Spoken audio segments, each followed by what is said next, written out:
నూరేళ్లే. ఇప్పుడే నీ గురించే అనుకుంటున్నా.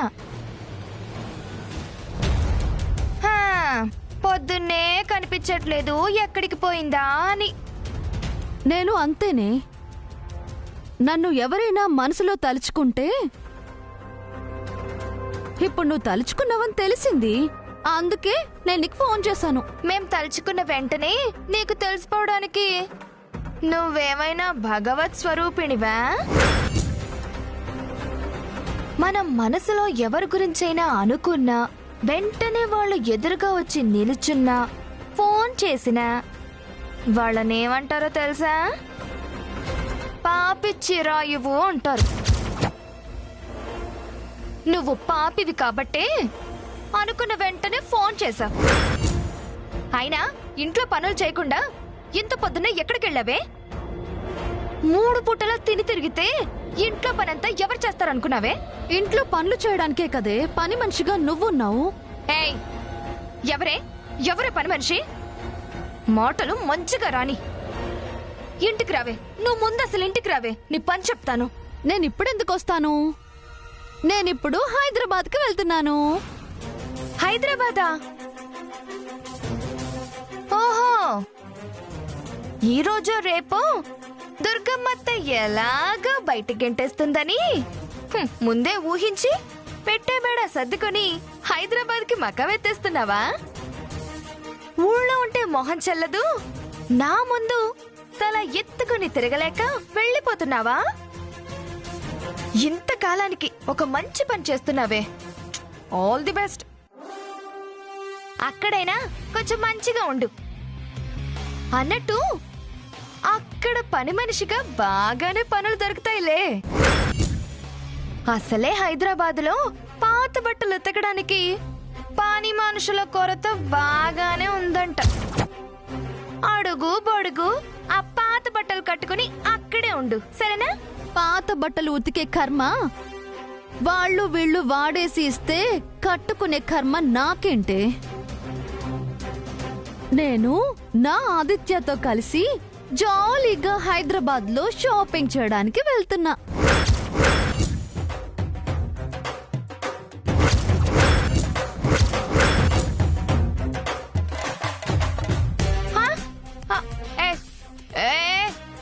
మా బావని ఎందుకు తీసుకెళ్తున్నావే హైదరాబాద్ కి? నా మొగుడు నా ఇష్టం, నేను ఎక్కడికైనా తీసుకువెళ్తాను. అడగడానికి నువ్వెవరు? బావంట బావా. ఇదిగో, ఇంకొకసారి ఎక్కడికి తీసుకెళ్తున్నావు, ఎందుకు తీసుకెళ్తున్నావు అని అంటే మాడ మీద ఒక్కటి పడుతుంది. కుక్కిన పెన్లా అలా చూస్తూ ఉండు, అంతే. మోటలు మంచిగా రాని, నాకు తిక్క రేగిందనుకో. తిక్క రేగితే దుప్పటి కప్పుకొని పడుకోవే. నా ముందు తోకాడిస్తే కట్ చేసి చేతిలో పెడతా. అన్నట్టు నీకు చెప్పలేదు కదా, కార్తీక వన భోజనాల ఫంక్షన్ కి అందరికి బట్టలు తీసుకురావడానికి వెళ్తున్నా. అందరికి అంటే నీకు తెస్తామని ఓ ఆశలు పెట్టుకోకమ్మా. అసలే నీకు ఫ్రీగా వచ్చే వాటి మీద ఆశలు ఎక్కువ కదా. నాకు నీ బిచ్చమేం అవసరం లేదే. నాకు మా దుర్గమ్మత్తుందే, నన్ను నెత్తిన పెట్టుకుని చూసుకుంటుంది. అయినా నీకే గతి లేదు, నువ్వు నాకేం తెస్తావే బట్టలు? మా అత్తయ్య నా కోసం పట్టుబట్టలు బంగారం తెచ్చిస్తుంది. నీ దాన ధర్మాలు నాకేం అవసరం లేదు, పోవే. నువ్వు ఎక్కడో రేగితే నాకేంటి? అయినా నువ్వు నాకెందుకు ఫోన్ చేసి చెప్తున్నావే మేము హైదరాబాద్కి వెళ్తున్నాము, బట్టలు పండక్కి తెచ్చుకుంటున్నాము అని? ఇంట్లో మొత్తం అందరిలో నువ్వే కదే నా మీద కుళ్ళుకుని ఏడ్చేది. కుళ్ళు మొహాలు మనల్ని చూసి ఎంత కుళ్ళుకుని ఏడిస్తే మనకి అంత మంచి జరుగుతుందంట. అందుకే నీకు చెప్పాను, నేను తిరిగి ఇంటికొచ్చేలోపు నువ్వు కుళ్ళుకొని ఏడుస్తూ ఉండు, సరేనా?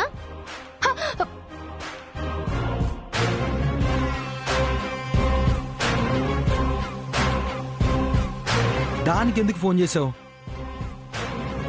అది ఇల్లంతా టామ్ టామ్ చేసి పెద్ద పెంట చేస్తుంది. అదేదో మా అమ్మకి ఫోన్ చేసి చెప్పొచ్చు కదా. ఆ లక్ష్మి వెంటనే చేస్తుంది. మీ అమ్మకి ఫోన్ చేస్తే ఫోన్లోనే పెద్ద రచ్చ చేస్తుంది. ఫోన్లో అత్తయ్య తిట్టే తిట్లకి జీవితం మీద విరక్తి వస్తుంది ఆదిత్య.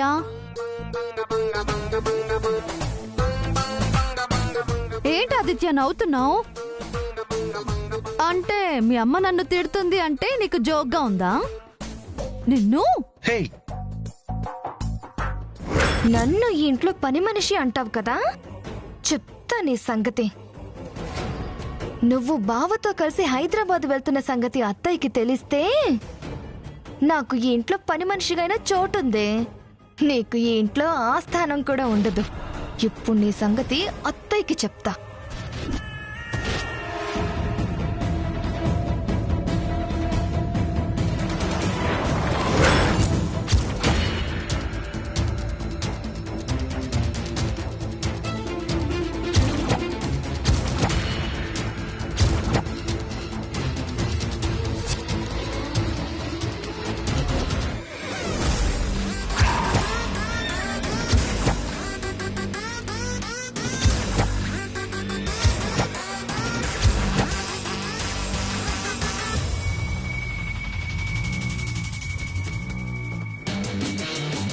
ఏంటి దుర్గమ్మ, కారు స్పీడ్గా వచ్చేసరికి కంగారు పడ్డావా?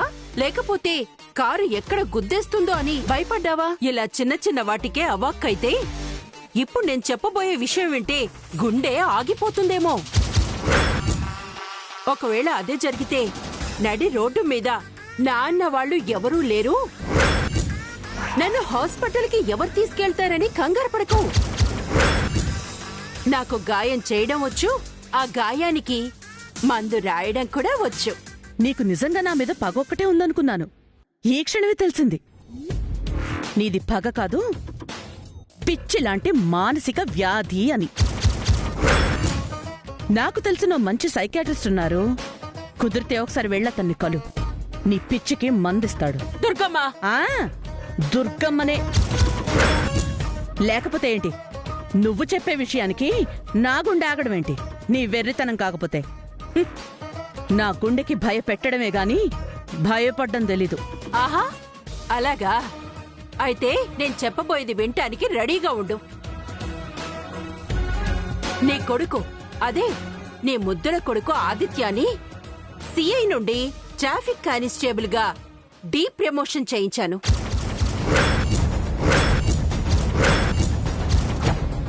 ఏంటి ఏణ్ణు వాగేది? నిజం దుర్గమ్మ, నేను చెప్పేది అక్షరాల నిజం. ఇంతకాలం కారులో స్టేషన్కి వెళ్లేవాడు రేపట్నుంచి ఇదే రోడ్డులో సిగ్నల్ దగ్గర ఎండలో నుంచోబోతున్నాడు. నేను కారులో వెళ్తుంటే నా కారుకి ఎటువంటి వెహికల్స్ అడ్డు రాకుండా కాపలా కాస్తాడు. ఏంటి దుర్గమ్మ, నోటి నుంచి మాటలు రావడం లేదు? చెప్పాను కదా, నేను చెప్పబోయేది వింటే షాక్ అవుతావని, కంగు తిన్న కాకిలాగా చతికిల పడతావని. ఎంత పనిచేసావే! అయ్యో, నన్ను అపార్థం చేసుకోకు దుర్గమ్మ, ఇది నేను కావాలని చేయలేదు. అయినా నీ కొడుకు మీద నాకు ఎలాంటి పగ శత్రుత్వం లేవు. నా టార్గెట్ అంతా నువ్వే. కానీ ఈసారికి ఆదిత్య బలైపోయాడు. ఆదిత్యను సిఐ నుండి ట్రాఫిక్ కానిస్టేబుల్ గా డీప్రమోట్ చేయించాలని నేను అస్సలు అనుకోలేదు. అలా చేయించాలా చేసింది ఎవరో తెలుసా? నీ కోడలు తులసి. అర్థం కాలేదా? ఒక్కసారి ఇది చూడు.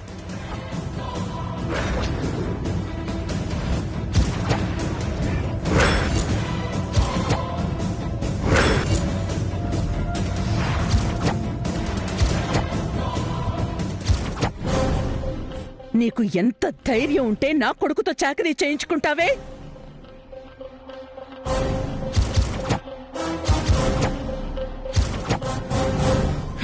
నా ధైర్యం సంగతి అలా ఉంచు. నీ కోడలికి ఎంత ధైర్యం ఉంటే నాతో పెట్టుకుంటుంది. నీ కోడలు నాతో పెట్టుకోవడం వల్లే నీ కొడుక్కి ఈ గతి పట్టింది. కారు రిపేర్ అయింది చూడు ఆదిత్య అంటే చూశాడు. లేట్ అయింది మేడం, ఇక్కడే పడుకొని మార్నింగ్ లేచి వెళ్తాను అన్నాడు. లోపల రూమ్లో పడుకో ఆదిత్య అంటే పర్వాలేదు మేడం, నేను కార్లో పడుకుంటాను అని కార్లో పడుకున్నాడు. ఇంతలో నీ కోడలొచ్చి దొంగచాటుగా ఫోటోలు తీసి పేపర్లో వేయించి మా ఆయన్ని ఇరికిద్దామనుకుంది. ఒక ఎస్ఐ భార్యకే ఇంత పొగరున్నప్పుడు ఏసీపీ జయరాం భార్యను నాకెంత పొగరుండాలి? నా ముందుకొచ్చి నాకే వార్నింగ్ ఇస్తుందా? అందుకే దానికి తగ్గ బుద్ధి చెప్పాలనుకున్నాను. అది వచ్చి రాద్ధాంతం చేయడం వల్లే నీ కొడుకు ఎస్ఐ నుండి ట్రాఫిక్ కానిస్టేబుల్ గా ప్రమోట్ అయ్యాడు. నీకంత పౌరుషం రోషం ఉంటే నీకెదురు నిల్చిన దానికి చూపించాలి గాని మధ్యలో నా కొడుకు ఏం చేశాడు? వాడి జీవితంతో ఆడుకుంటున్నా. నా కొడుకుని ఈ పరిస్థితికి తీసుకొచ్చిన తులసిని ఈ క్షణమే ఇంట్లోంచి గెంటేస్తాను. నీకు దానికి మధ్య గొడవలుంటే మీరిద్దరూ కొట్లాడుకుని చచ్చిపోండి, లేదంటే ఇద్దరూ కలిసి కృష్ణానదిలో దూకండి. అంతేగాని మీ గొడవల మధ్యలోకి నా కొడుకుని తీసుకొస్తే ఎవ్వర్ని వదిలిపెట్టను. జాగ్రత్త.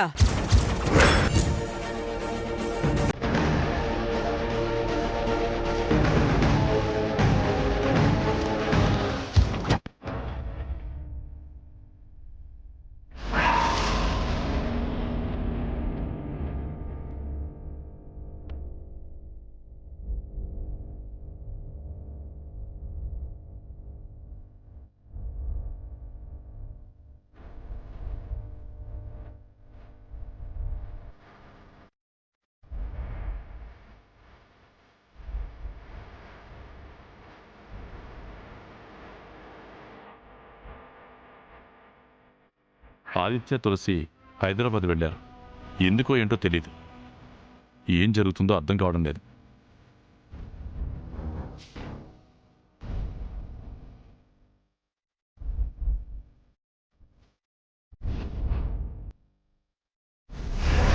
అన్నయ్య, ఏమన్నా తెలిసిందా అన్నయ్య? లేదమ్మా, వచ్చి కూర్చో. నాకెందుకు భయంగా ఉందన్నయ్య. నువ్వేం కంగారు పడకమ్మా. నేను ఇందాక ఏఎస్పీ గారితో మాట్లాడాను. తను మీరేం వరి అవ్వకండి సార్, అంతా నేను చూసుకుంటాను అన్నాడు. కాబట్టి మనం టెన్షన్ పడాల్సిన అవసరం లేదు. రా, వచ్చి కూర్చో. రా. తులసి, తులసి! వస్తూనే దాన్ని పిలుస్తోంది. ఏం గొడవ చేస్తుందో ఏమో. తులసి, తులసి, తులసి, తులసి, తులసి తులసి అని తులసి! వీధిలో నుంచే పిలుచుకుంటూ వస్తున్నా. అది ఇంట్లో ఎక్కడుందత్తయ్యా? అది భావం తీసుకుని హైదరాబాద్కి వెళ్ళింది. నన్ను ఉడికించాలని ఫోన్ చేసి మరీ గొప్పగా పొగిడింది. ఏమందో అది కూడా చెప్పవే. కార్తీక్ వనభోజనాలకి బట్టల షాపింగ్ కి వెళ్ళిందట. చూడు లక్ష్మి అని. నేను నా ఆదిత్యతో కలిసి జాలీగా హైదరాబాద్ లో షాపింగ్ చేయడానికి వెళ్తున్నాను.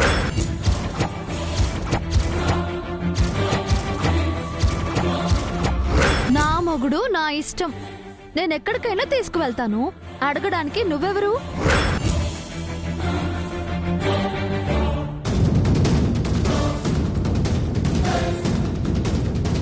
ఎంత పెడసరంగా, ఎంత పొగరుగా, ఎంత మిడిసిపడుతూ చెప్పిందో అత్తయ్యా. చెప్తుంది. దానికి అసలు సిగ్గా శరమా? వింటున్నారా? అసలు ఏమైనా వినిపించుకుంటున్నారా? వినపడిందా? నా కొడుకుని ఎస్ఐ నుంచి కానిస్టేబుల్ కి దించేసింది. కాస్తైనా చీకు చింత లేకుండా ఎంత బాగా వాణ్ణి వెంటేసుకుని హైదరాబాద్కి బలాదురు తిరగడానికి వెళ్తుందా? ఇంతకీ వాణ్ణి ఏం చేసి, ఎంతగా దిగజార్చి, ఎంతలా ఏమార్చి తీసుకొస్తుందో ఏమిటో. ఇప్పుడే దానికి ఫోన్ చేసి వెనక్కి తిరిగి రమ్మని చెప్తారా చెప్పరా? వెళ్ళిన వాళ్ళు వస్తారు కదా, ఫోన్ చేయడం ఎందుకు? వనభోజనాలకి బట్టలు తీసుకోవడానికి వెళ్తున్నానని చెప్పింది కదా. అంత అబద్ధం అవసరమా? అసలు వన భోజనాలకి కొత్త బట్టలు అవసరమా? దాందంతా హెచ్చలు కాకపోతే అసలు అది వేసిన వెధ వేషాలకి ఎక్కడ దాని మొహం వాచేలా చివాట్లు పెడతామేమోనని ఇదొక వేషం వేసి ఊరెగడానికి పోయింది.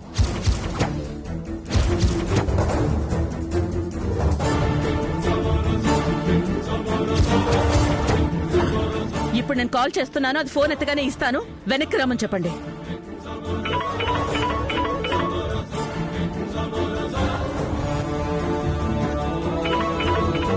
దుర్గమ్మ ఆదిత్య, పా చచ్చాం. ఇప్పుడు ఏం చెప్పాలి?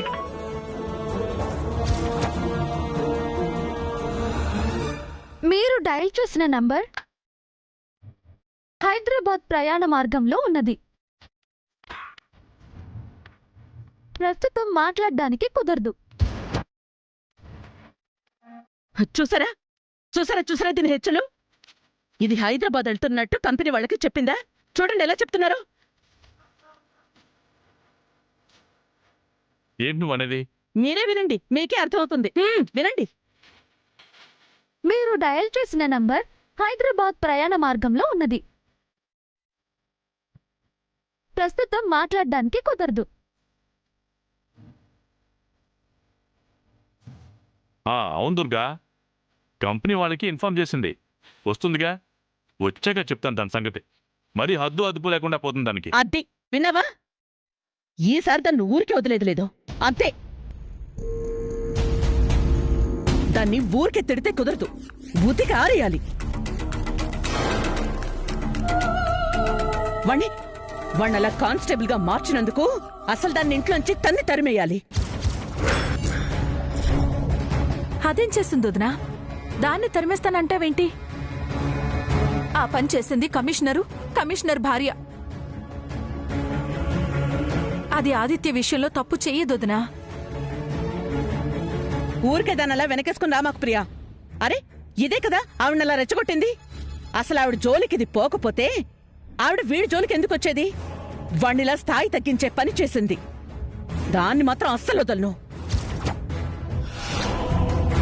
వాడు అలా ఉండిపోతాడా ఏంటి? అసలు వాడి విషయంలో కంగారు పడాల్సిన అవసరం లేదు. వనభోజనాల టైంకి వాడు తిరిగి ఎస్ఐ అవడం ఖాయం. నేను హామీ ఇస్తున్నాను. మనం వనభోజన మహోత్సవం చాలా చాలా గ్రాండ్ గా చేసుకుని తీరతాం.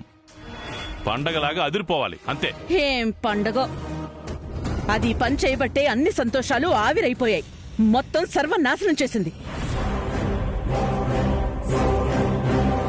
అసలది ఇంట్లో అడుగు పెట్టిందే. వదినా, అదెందుకు చేస్తుంది? దానికి మాత్రం నామర్తా కాదా? దానికా? తూ అంటే మొహం తుడుచుకుని తిరిగేది. దానికా నామర్దా? రాని దాని సంగతి, దాన్ని వెనకేసుకొచ్చిన నీ సంగతి కూడా తెలుస్తా. వాడి బతుకుని రోడ్డును పడేసింది. అసలు దాన్ని ఇంట్లో ఉండనిస్తానా? దాన్ని బజార్ను పడేస్తాను. ఇంట్లో మాత్రం ఉండనివ్వను. దుర్గా, ఆపు. ఎందుకు దాన్ని తిట్టడం? వచ్చాక విషయం తెలుసుకుందాం అన్నాను కదా, వదిలే. వెళ్ళండి, వెళ్ళండి లోపలికి. ఎప్పుడు నన్నండవే. ఇదిగో అమ్మా, మీ అన్నయ్యకి ప్రసాదం పెట్టు.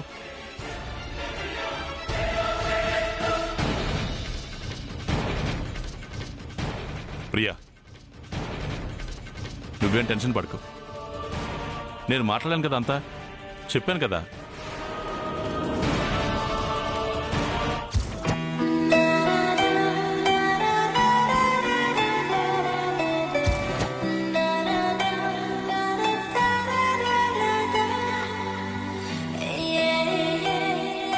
ఇదెవరిలే? దాక్షాయిని ఆంటీ వాళ్ళ అన్నయ్య వాళ్ళ ఇల్లు.